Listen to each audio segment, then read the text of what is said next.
Karon nalito na kita sa itong sini mga balita nasyonal. Naghatag sang mensahe si President Ferdinand Marcos Jr. sa mga pamatanon, estudyante, kag ginikanan matapos ang sunod-sunod nga trahedya nga nagluntad sa pila ka mga eskwelahan sa Pilipinas. Nagpanawagan ang presidente sa kolektibong aksyon agud maprotektahan ang mga pamatanon batok sa kalakasan, pagpatumbaya kag iban pa nga mga katalagman. Yari pamatiyan ang payag ni President Ferdinand Marcos Jr. Ngayong araw, hindi lamang bilang Pangulo ang aking pananalita, kundi bilang isang ama, bilang kapwa Pilipino, at bilang isang taong lubos na nag-aalala sa kaligtasan ng ating mga anak.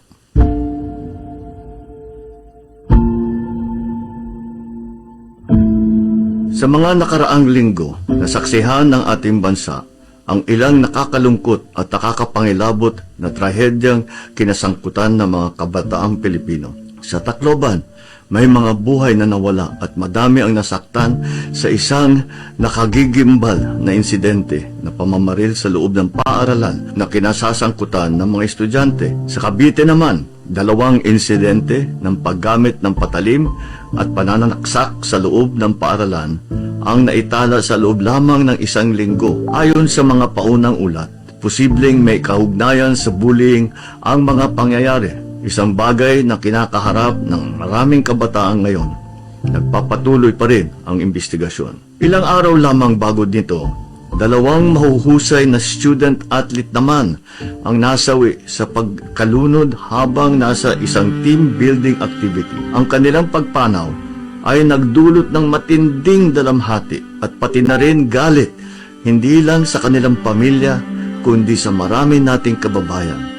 Nakakadurog talaga ng puso. Magkaiba man ang mga pangyayaring ito, iisa ang mensaheng ipinapakita nila sa atin. Kailangan maprotektahan ang ating mga kabataan. Maprotektahan laban sa karahasan. Maprotektahan laban sa kapabayaan. Maprotektahan laban sa panganib. At maprotektahan laban sa mga tahimik at pinagdaraanan at pasaning dinadala ng marami sa kanila.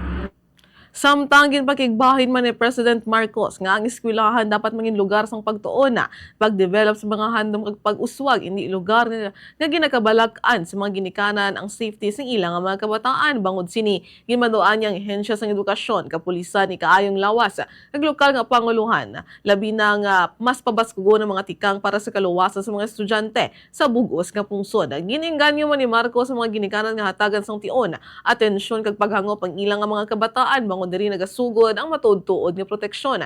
Ginatagan man importansya sa presidente nga ang pagpangayo sa bulig hindi patimaan sang kahuloy o sang kaluyahon. Yari lawat pamatian si President Ferdinand Marcos Jr.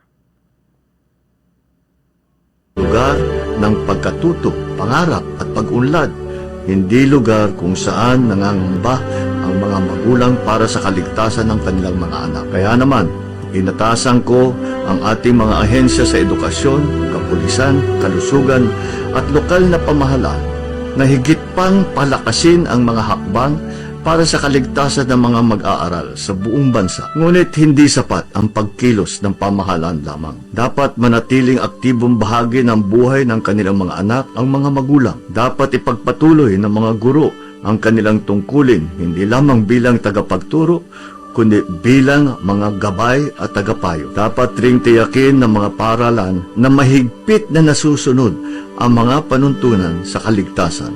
Sa loob man ng silid-aralan, sa mga field trip, training camp, o iba pang mga gawain pang-eskwela. At bilang isang lipunan, kailangan maibalik ang pagpapahalaga sa buhay ng tao, pagtuturo ng tamang asal, pag-uugali at pag-iisip, higit pa sa anumang leksyon sa silid-aralan.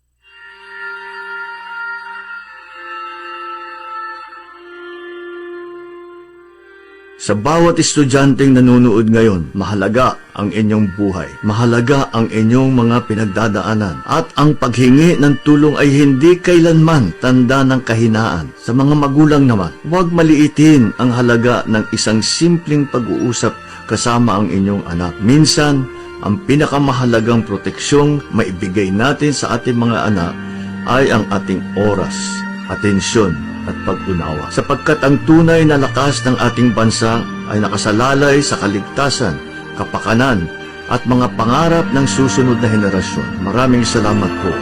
Mabuhay ang kabataang Pilipino. Mabuhay ang Pilipinas.